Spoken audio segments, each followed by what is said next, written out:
సనత్సుజాతుల వారు. ప్రమాదమునే నేను మృత్యు అంటాను అన్నారు. ప్రమాదం అంటే ఇప్పుడు మనకేదో యాక్సిడెంట్ అని ఆ అర్థం కాదు.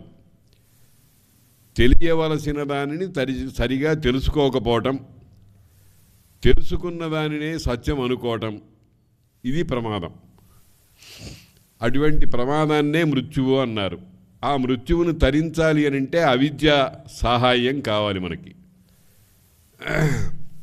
అవిద్యయా మృత్యుం తీర్త్వా, ఆ అవిద్యతో మృత్యువును తరించి విద్యయా అమృతమశ్నుతే, విద్య అనే దాంతో అమృతాన్ని పొందుతాడు అని ఉపనిషద్వాక్యం.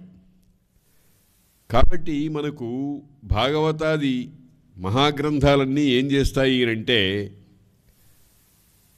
అవిద్యా తత్వాన్నంతటినీ కూడా మనకు నిరూపించి దానిని ఎలా దాటుకోవాలో చెప్పి ఆ తరువాత ఉండేటువంటి పరమాత్మతత్వాన్ని ప్రకాశింపజేస్తూ ఉంటాయి.